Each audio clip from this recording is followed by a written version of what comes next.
మీకు జరిగిన అన్యాయాన్ని అమ్మ రోజు తలుచుకుంటూ బాధపడుతుంది. మీరు ఆ దుర్మార్గుని పూర్తిగా చంపకుండా తప్పు చేశారు వసుంధర గారు. వాణ్ణి చంపుంటే అలాంటి నీచులందరికీ వాడి చావు ఒక నిర్వచనం అయ్యేది వసుంధర గారు. ఆ దుర్మార్గుణ్ణి ఆ దేవుడే శిక్షిస్తాడు. కానీ వాడు చేసిన తప్పుకు మీరెందుకు శిక్షణ అనుభవిస్తున్నారు? మీరు దేవుడి మీద నమ్మకం పెట్టుకున్నట్టుగానే మా ఇంట్లో వాళ్ళు కూడా మా అన్నయ్య తిరిగి రాడేమోనని చివరి ఆశలు పెట్టుకునే స్థితికొచ్చారు.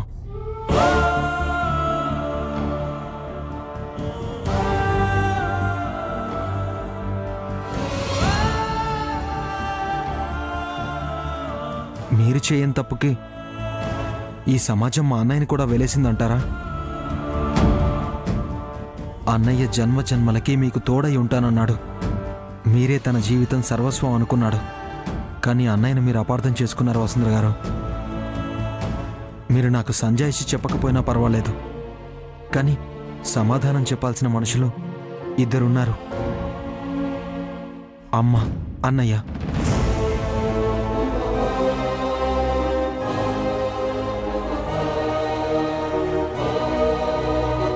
అమ్మేమో అన్నయ్య ఇంటికి తిరిగి రావాలని, మీరు ఆ ఇంటికి కోడలిగా రావాలని దేవుణ్ణి వేడుకుంటుంది. అన్నయ్యేమో నేను ఇంటికంటూ వస్తే కేవలం మీతోనే వస్తానన్నాడు. ఆ ఇద్దరికీ సమాధానం మీరే చెప్పగలరు వసుంధర గారు. చెప్పండి, వాళ్ళకేం సమాధానం చెప్పమంటారు?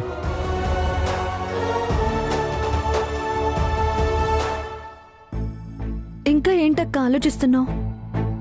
నీ మనసులో మాట చెప్పు. నేను ఆయనకి ఎదురుపడలేను. నేను వంశీ సార్ ప్రేమకు సరితూగను. నాకు ఆ యోగ్యత లేదు.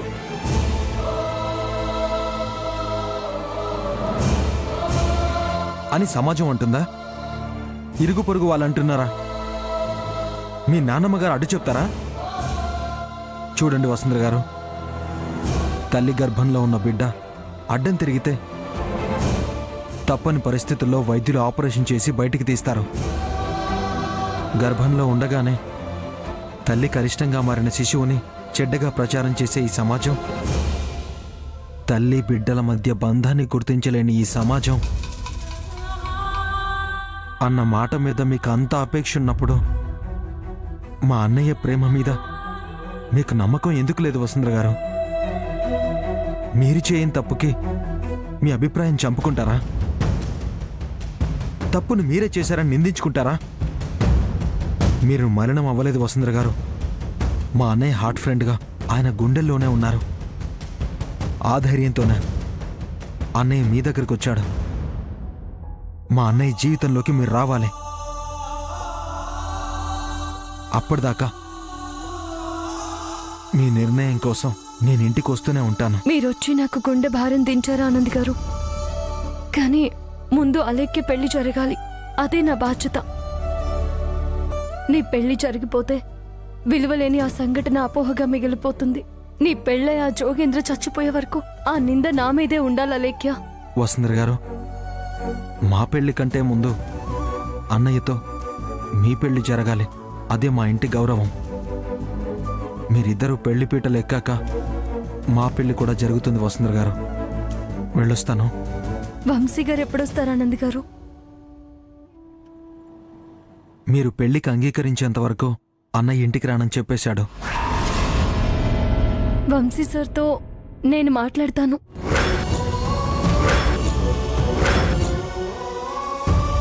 థ్యాంక్ యూ వసుంధర గారు, మమ్మల్ని అర్థం చేసుకున్నందుకు. ఈసారైనా అన్నయ్య మీరు కలిసిపోవాలి.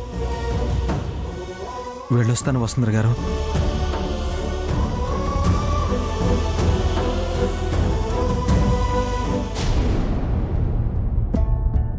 ఇక మనం ఏం చేయలేం. ఇతని కండిషన్ మీరు ఎప్పటికప్పుడు గమనిస్తుండండి. ఓకే.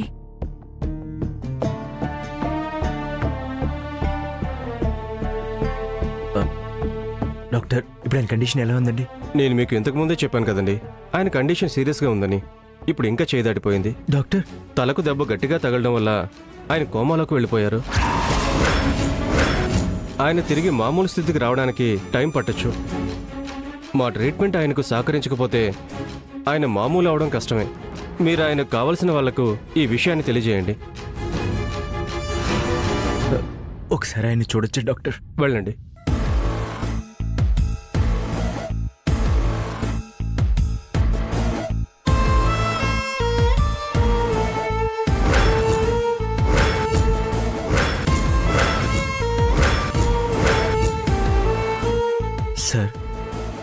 సార్ నేను మురళిని సార్. మీ ప్రాణాలు కాపాడారు కదా సార్, ఆ మురళిని వచ్చాను సార్. సార్ ఒకసారి మాట్లాడండి సార్. మాట్లాడండి సార్.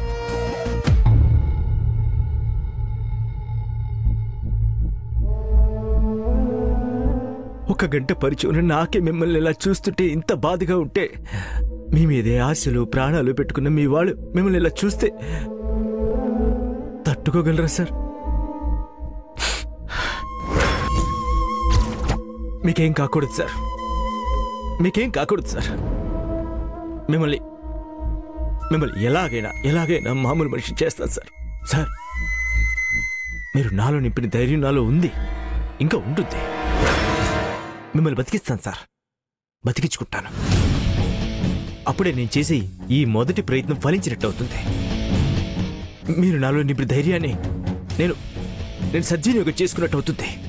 మీకేం కానివ్వండి సార్. సార్ సార్ మీ వసు గారు వసుంధర అన్నారు కదా సార్, ఆవిడ ఎలా ఉంటారో చెప్పండి సార్.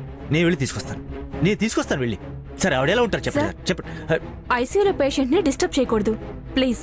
మీరు అదే అంటే ఆయన నో సార్, ప్లీజ్ సార్. మీ వాళ్ళని నేను తీసుకొస్తాను సార్, నేను తీసుకొస్తాను. సారీ.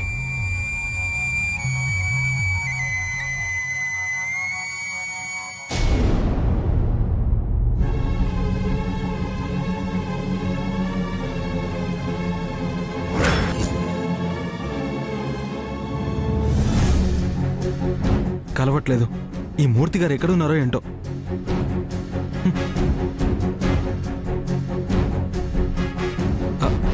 హలో మూర్తి గారు, అన్నయ్య ఎక్కడున్నారో తెలిసిందా?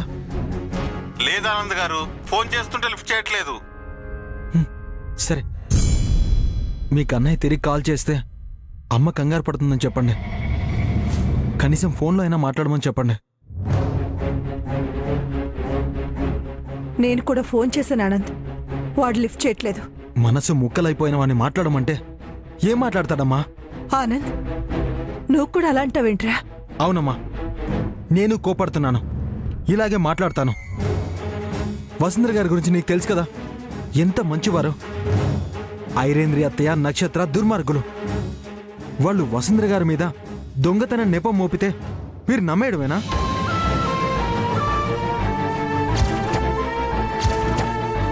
వాళ్ళని ఇంట్లో నుంచి పంపించకపోతే ఇలా జరిగేదా?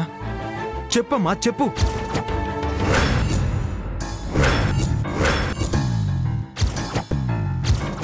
ఇలా జరుగుతుందని కళ్ళకు కూడా ఊహించలేదు ఆనంద్. నువ్వు తెలుసుకోవాలమ్మా, ఎక్కడుంటారని ఆలోచించాలి. వెళ్ళేటప్పుడు కాంతమ్మ ఉంది కదా నాన్న, పెద్దావిడుందనే భరోసా ఉంది. ఆవిడ కూడా ఆడదే కదమ్మా. ఒకేసారి ఇన్ని ప్రశ్నలు అడిగితే నేను వెంటనే సమాధానం చెప్పలేను నాన్న. ప్రేమించటం, పెళ్లి చేసుకోవడం అనేది మామూలే. కాని ఒక పెద్దింటికి కోడలిగా వచ్చేటప్పుడు ఆస్తిపాస్తుల కన్నా గౌరవ మర్యాదలే చూస్తారు. ఇప్పుడు నీకు చెప్పినా అర్థం కాదు. నాకన్ని తెలివితేటలు లేవనుకుంటాను. నా విషయాన్ని వదిలేసినట్టు అన్నయ్యని కూడా పట్టించుకోకమ్మా. వంశీ రాకుండా ఉంటాడా ఆనంద్? అర్ధరాత్రుళ్ళు రావడం అలవాటే కదా. ఆపుతారా?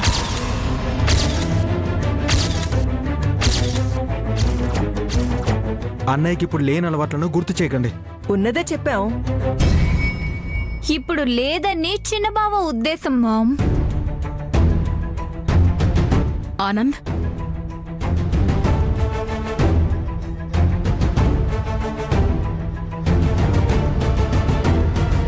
నానమ్మా, అన్నయ్య సంతోషమే ముఖ్యమని చెప్తావు కదా, ఇప్పుడు ఎక్కడున్నాడో తెలుసుకో. సంతోషంగా అయితే లేడు. ఇంట్లో ఉండేలా చూడు. ఆయన ఎక్కడెక్కడికి వెళుతుంటారో అన్ని చోట్ల వెతకమని మూర్తి గారికి ఫోన్ చేసి చెప్పండి. వంశీ బాధగా ఉంటే బార్కి వెళ్తాడు. ఇప్పుడు అలవాటు లేదనో పొరపాటు చేయడనో అనకండి. మనసు మాట వినాలంటే కొంతమందికి అది అవసరం. 2-3 బాటిల్స్ తాగుంటే ఫోన్ వస్తున్నట్టు కూడా తెలీదు. మీరు ఇష్టం వచ్చినట్టు ఊహించుకోకండి. సుచిత్ర, నువ్వు అధైర్యపడకు. ఆయన వచ్చేస్తారు.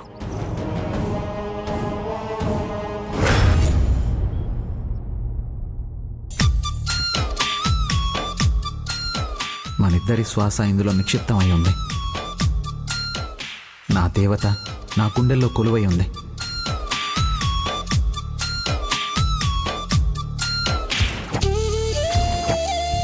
వసుంధరా, ఐ లవ్ యూ.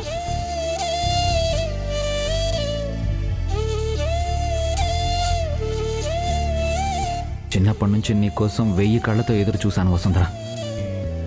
ఇప్పుడు ఇలా అయ్యిందంటే నిన్నెలా వదిలేసుకుంటాను? నా కంఠంలో ఊపిరున్నంత వరకు నిన్ను వదిలి ఉండలేను. వెళ్ళిపోండి సార్, వెళ్ళిపోండి. మీరిక్కడే ఉంటే నేను మీకు బాధలు కూడా చెప్పలేను. వెళ్తాను వసు, కానీ ఒక్కటి గుర్తుపెట్టుకో, నువ్వు లేని క్షణాన నేనుండను. నన్ను క్షమించండి సార్. నాకు వేరే దారి లేక ఇలా చేశాను. నా మీద పడ్డ నిందకు మీరు బాధ్యులు కాకూడదని ఇలా చేశాను. నేనెంత వద్దనుకున్నా మీరు మీ జ్ఞాపకాల్లో గుర్తొచ్చి నేను చేసిన తప్పుని నాకు పదే పదే గుర్తు చేస్తున్నారు. నా వల్ల కావడం లేదు సార్, నా వల్ల కావడం లేదు.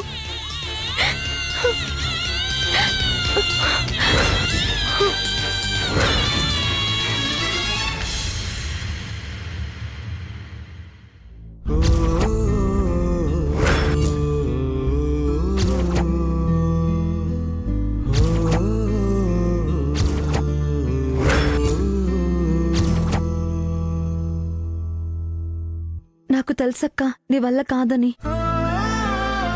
నాకు కూడా తెలుసక్క, ప్రేమించిన వాణ్ణి ప్రపంచానికి చూపించడానికి ఒక అమ్మాయి ఎంత కష్టపడుతుందో. పరిస్థితుల ప్రభావం వల్ల కారణం లేకుండా తను ద్వేషించడానికి అంతే ఇబ్బంది పడుతుంది. వంశీ సార్ని ఇంట్లోంచి వెళ్ళిపోమన్నావు, కానీ ఆయన చూపించిన ప్రేమని వదులుకోవడం నీ వల్ల కాదక్కా.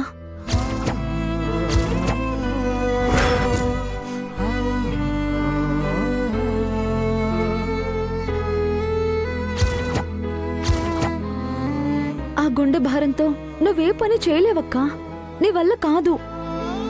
ఒక్కసారి వంశీ సార్తో మాట్లాడు, నీ భారం తగ్గుతుంది.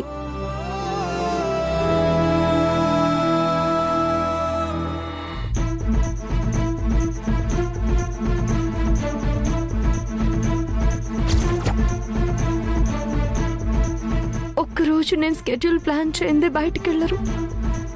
నేను ప్రూవ్ చేయిందే ఏ విషయంలోనూ తలదూర్చరు. నేను డ్యూటీ సరిగా చేయకపోయినా ఆయన నన్ను తిట్టరు. అలాంటి పర్ఫెక్ట్ మ్యాన్ని నేను అవమానించి పంపించేశాను. నేనే తన హార్ట్ ఫ్రెండ్ అని తెలిసాక గుండెకు కొంచెం దగ్గర ఎలా ప్రేమించుకుందామని మారం చేశారు. కానీ ఆయన గుండె పగిలేలా మాట్లాడాను.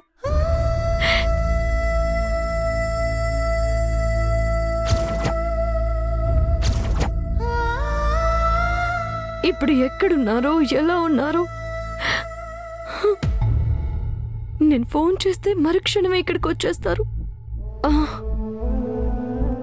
ఆనంద్ గారికి ఫోన్ చేసి వంశీ సార్ ఎక్కడున్నారో కనుక్కోవాలి.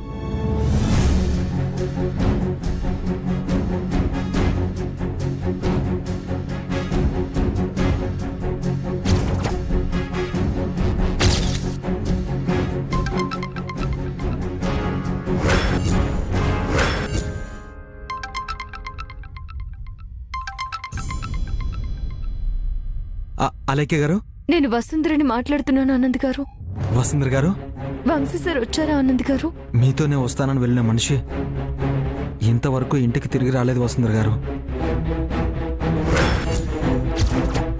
అన్నయ్య వెళ్ళే ప్రతి ప్లేస్కి వెళ్ళి వెతికాను. అక్కడ ఆయన గురించి ఏ ఇన్ఫర్మేషన్ లేదు. ఎప్పుడు వస్తారో తెలీదు. ఆనంద్,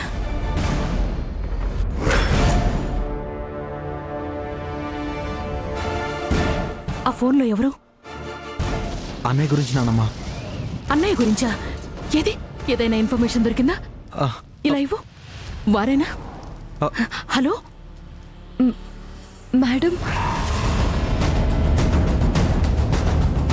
నువ్వా?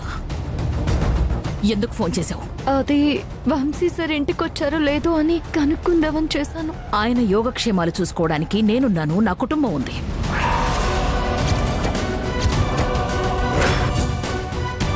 నీకెలాంటి హక్కు లేదు. ఈ పలకరింపులతో బుజ్జగింపులతో మాకు దగ్గరవ్వాలని ప్రయత్నించకు.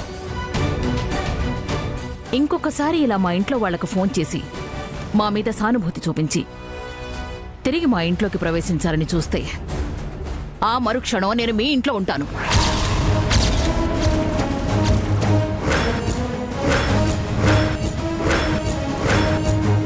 తర్వాత ఏం జరుగుతుందో నీ ఊహకే వదిలేస్తున్నాను. గుర్తుంచుకో. ఆనంద్, నువ్వు తనతో మాట్లాడి మాకు అబద్ధం చెప్పడం నేర్చుకున్నావా? వసుంధర గారు కూడా అన్నయ్య క్షేమం గురించి ఆలోచిస్తున్నారు కదా నానమ్మా. తనకు ఆ హక్కు అధికారం నేనైతే ఇవ్వలేదు. తను మన ఇంట్లో సెక్రటరీగా చేరి మన కళ్ళు కప్పి వంశీని తన వైపు తిప్పుకునేలా చూసింది. తనకలాంటి అలవాట్లున్నాయి కాబట్టి ఇలాంటి తప్పుడు పని కూడా చేసింది. ఇంకెప్పుడు దాని ప్రస్తావన కూడా నా దగ్గర తీసుకురాక ఆనంద్. తలుచుకుంటేనే కంపరంగా ఉంది. ఏమైంది ఆనంద్? వసుంధర గారు ఫోన్ చేసి అన్నయ్య గురించి అడిగితే ఇంకెప్పుడు ఫోన్ చేయొద్దని నానమ్మ చెప్పింది. ఆనంద్, అన్నయ్య గురించి ఏమైనా ఇన్ఫర్మేషన్ తెలిసిందా? లేదమ్మా. అన్నయ్య ఫ్రెండ్స్ని, అన్నయ్య రెగ్యులర్గా వెళ్ళే లొకేషన్స్కి వెళ్ళి ఎంక్వైరీ చేశాను. అన్నయ్య గురించి ఎలాంటి ఇన్ఫర్మేషన్ లేదు. ఆయన వసుంధర ఇంటికి వెళ్ళాక ఆయన్ని దక్కించుకోవడానికి ఆ వసుంధరే ఏదైనా చేసి ఉంటుంది. వసుంధరంత స్వార్థపరురాలు కాదత్తయ్య. అన్నయ్య కనిపించట్లేదు అనే బాధ కంటే మీరు వసుంధర గారిని అంటున్న మాటలే చాలా బాధాకరంగా ఉన్నాయి నాన్నమ్మ. అంటే ఈ సమస్యలకు తట్టుకోలేక ఆయన మళ్లీ వ్యసనాలకు దగ్గరై ఉంటారా? లేదు నానమ్మ, అన్నయ్య దగ్గరలో లేడు. మనకు దూరంగా ప్రశాంతత ఉన్న చోటుకు వెళ్ళుంటాడు. అవునత్తయ్య, వసుంధర వంశీకున్న దురలవాట్లన్నీ మానిపించేసింది. కానీ వంశీ ఎక్కడున్నాడో ఎలా ఉన్నాడోనని భయంగా ఉందత్తయ్య. ఆయన ఒంటరిగా ఉన్నా ఎక్కడున్నా క్షేమంగానే ఉంటారు సుచిత్ర. ఆయన బాధ తగ్గాక తిరిగి ఇంటికొస్తారు. ఆనంద్, ఒకసారి అన్నయ్య bank accounts, credit cards, debit cards ఎక్కడైనా యూజ్ చేశారేమో వెంటనే కనుక్కో. ఆ లొకేషన్ ద్వారానైనా పట్టుకోవచ్చు.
మా అన్నయ్య పక్కన భార్యగా చూడాలనుకున్నాను. ఈ ఇంటి కోడలుగా నువ్వే రావాలని, వదినగా నిన్నే చూడాలనుకున్నాను. కానీ ఇలా జరుగుతుందనుకోలేదు. నా మనసులో ఉన్న భారం తగ్గించుకోవడానికి నిన్నొక్కసారి చూడాలనుంది వదినా. కానీ నిన్నిలా చూస్తే అన్నీ తట్టుకోగలడా?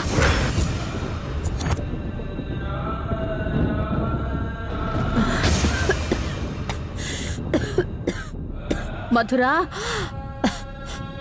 అమ్మా మధురా, మధురా, మధురా, మధురా, కాస్త మంచినీళ్ళు తీసుకురామ్మా.